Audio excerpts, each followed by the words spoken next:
ক্ষমতায় এলে বাংলায় টাটাকে আনবে বিজেপি। মহিষা দলের মঞ্চ থেকে সংকল্প বিরোধী দলনেতা শুভেন্দু অধিকারী।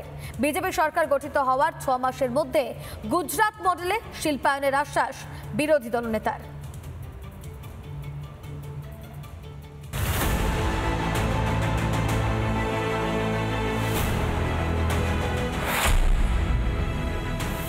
কেন্দ্র রাজ্য মিলে কি করতে হয়, গুজরাট শিল্পায়নে যা করেছে হলদিয়াতেও বিজেপি তাই করবে।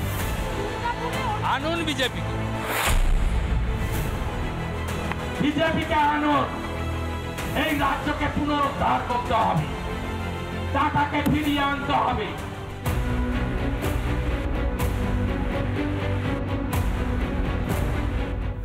ভোটের বাংলায় ফের আলোচনায় টাটা, শিরোনামে সিঙ্গুর। 2 দশক আগে সিঙ্গুরে টাটাদের ছোট গাড়ি প্রকল্পের বিরুদ্ধে তৃণমূলের আন্দোলনে তোলপাড় হয়, বন্ধ হয় 1,500 কোটির প্রকল্প। আমাদের সংকল্প প্রতি হাতে কাজ, প্রতি পেটে ভাত, প্রতি মাথায় ছাদ। আমাদের সংকল্প কি সোনার বাংলা, আমাদের সংকল্প কি টাটাকে ফেরাবো বাংলায়। তৃণমূলের তাণ্ডবে প্রকল্প বাতিল করে টাটা মোটরস, ভেঙে যায় বাংলার হাজার হাজার তরুণের স্বপ্ন। অনেকে চাকরির আশায় টাটার কারখানায় ট্রেনিংও নিয়েছিল।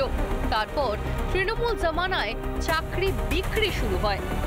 তৃণমূল হলদিয়াতে ছোট ছোট শাটডাউনের চাকরিও বিক্রি করতো। আগে হলদিয়ার নেতারা বিক্রি করত, এখন নন্দকুমারের একজন তেল চোর তিনি বিক্রি করেন, দোকান খুলেছেন সেখানে।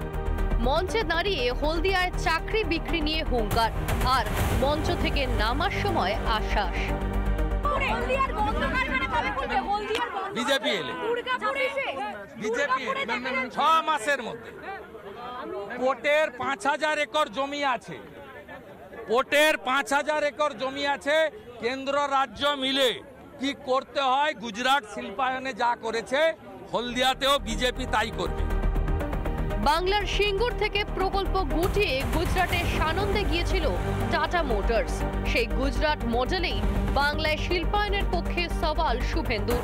সেই সঙ্গে সিঙ্গুরে টাটাদের ফেরানোর ডাক। ভোটের বাংলায় ফের শিরোনামে সিঙ্গুর। রিপাবলিক বাংলা।